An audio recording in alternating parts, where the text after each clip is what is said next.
Bapak, Ibu-ibu, hadirin sekalian. Assalamualaikum warahmatullahi wabarakatuh. Tema kita, judul pembicaraan kita adalah meraih kemenangan gemilang. Ini bukan sekedar kemenangan. Tentu saja banyak aspek yang dapat dibicarakan berkaitan dengan ini. Tapi saya ingin menggarisbawahi salah satu yang terpenting. Yang pertama, kalau kita berkata kemenangan atau menang, maka yang tergambar dalam benak kita bahwa ada sesuatu yang diperjuangkan.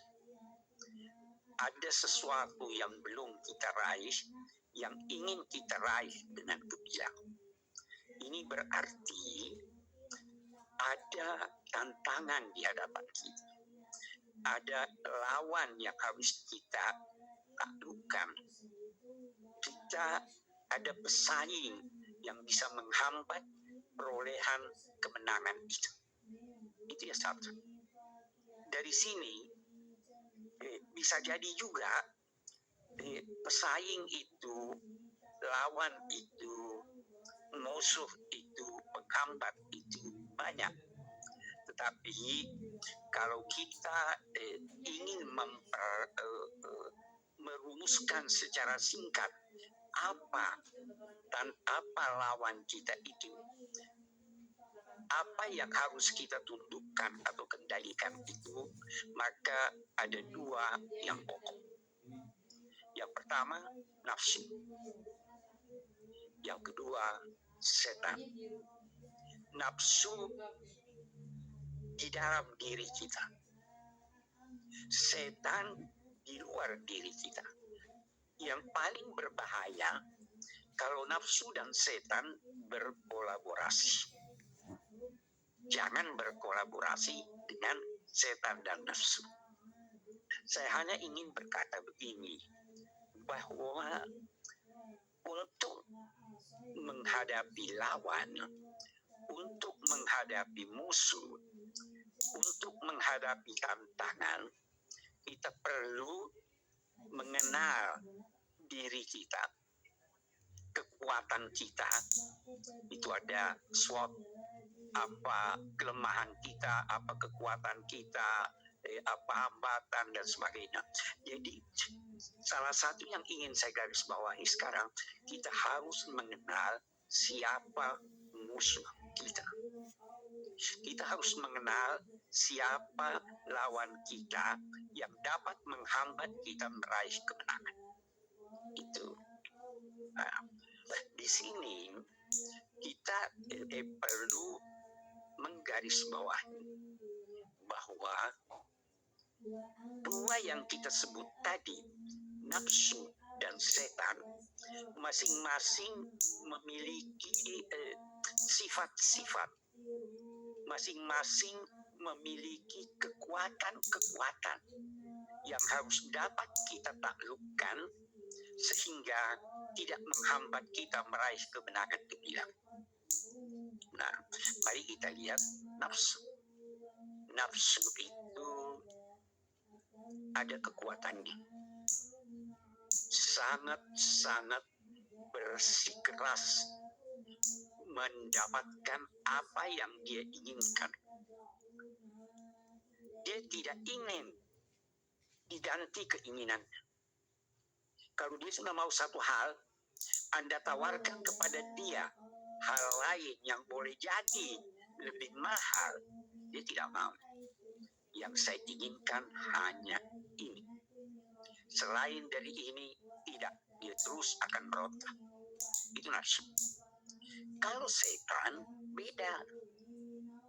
Yang penting buat dia mencapai paling tidak, ini tingkat yang paling rendah dari perjuangannya, paling tidak menjadikan Anda beruntung.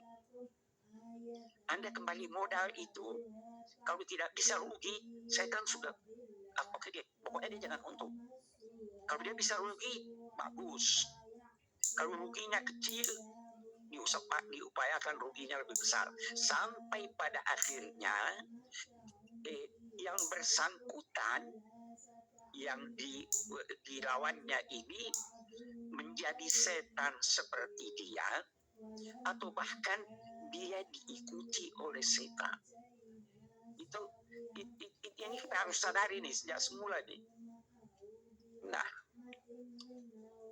jadi setan berbeda dengan nafsu. Nafsu tidak mau mengganti apa yang dia inginkan. Setan bersedia mengganti. Dan dia paling tahu bagaimana paling mengenal kita. Ada orang yang kuat beragama, sudah bagus kuat beragama, dia datang nambah-nambah. Oh, kurang ini, kamu harus tambah begini. Padahal itu menjerumuskan. Ada orang yang tidak terlalu kuat beragama, udahlah, tidak usah salat. Kalau dia, ya ini kan merugikan nih, udahlah, oke deh, kamu mau salat 5 waktu, tidak usah salat sunnah, sudah tidak untung, tidak usah begini. Begitu selanjutnya, setan bertahap, itu yang diistilahkan oleh Al-Quran khatawati syaitan, langkah-langkah setan. Nah, jadi masing-masing ada kekuatannya. Kalau Anda mau meraih kemenangan, pahami ini. Kalau tidak, kita tidak mungkin dapat.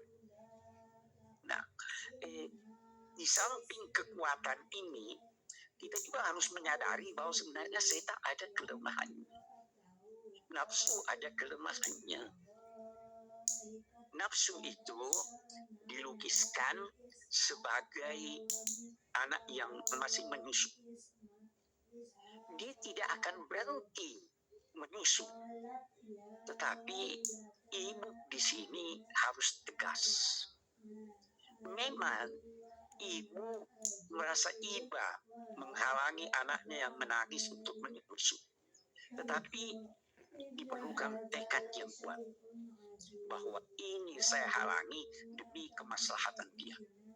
Ketika itu, anak yang disapi boleh jadi sehari dia masih menangis, besok sudah berkurang, tidak lama, setelah sekian lama dia akan berhenti menuntut untuk disusukan setelah tekad ibu tidak memberinya ASI.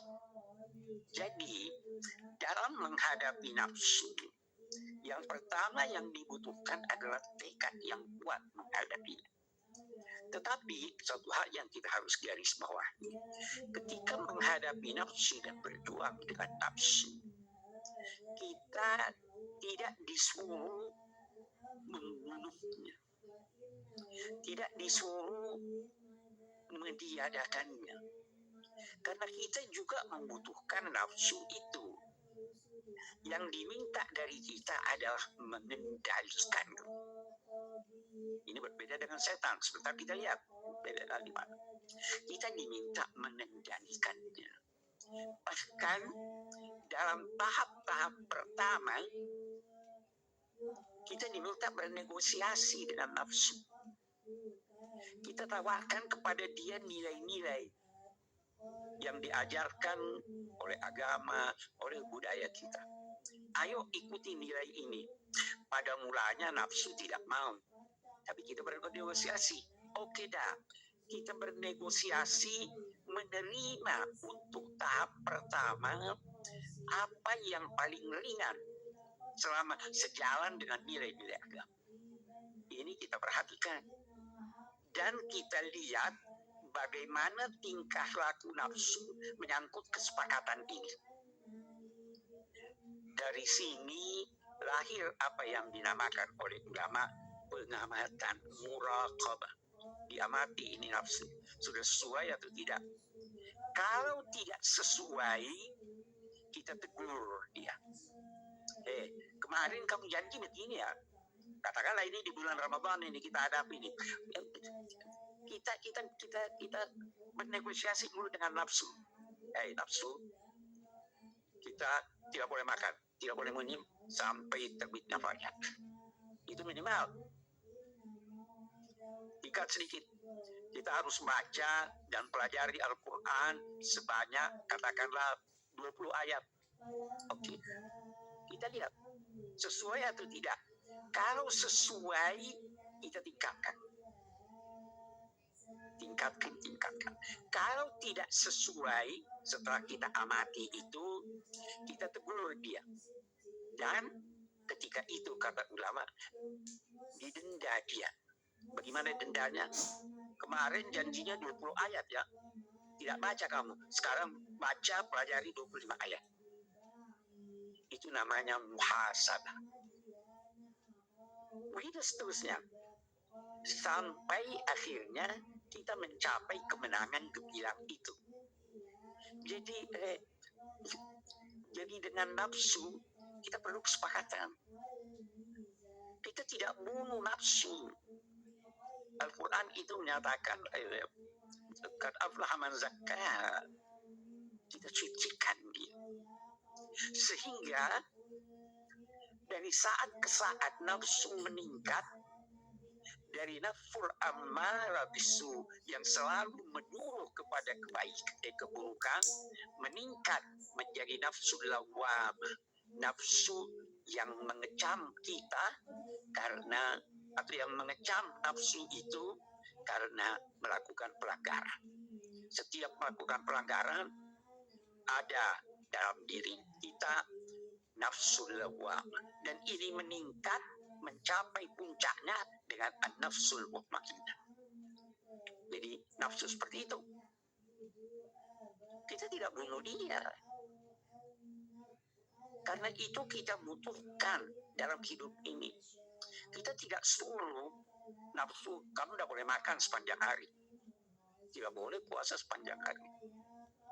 Tidak boleh berpantang untuk tidak minum. Terkadang kita perlu marah. Yang marah itu nafsu yang telah dikendalikan. Masih ada saya ingat soal nafsu ini. Nafsu itu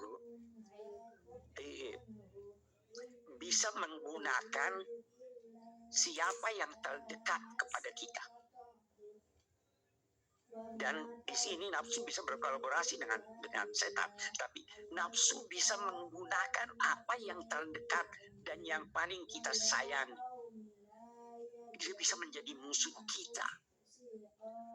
Dalam Al-Quran dikatakan, inna min azwajikum wa auladikum aduwwun lakum. Ada di antara pasangan-pasangan kamu dan anak-anak kamu yang menjadi musuh kamu. Nah, bagaimana itu? Karena kecintaan kita kepada mereka ini digunakan oleh nafsu amarah itu untuk menjerumuskan kita. Istri nuntut ini, suami nuntut itu, anak ini.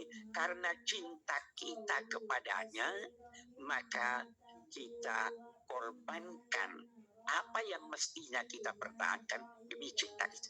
Ini jadi ada yang menjadi lawan, ada yang menjadi musuh. Hati-hati. Harta juga begitu, digunakan oleh nafsu untuk berfoya-foya. Kendalikan nafsu, tidak dibunuh karena dia diperlukan untuk waktu-waktu tertentu.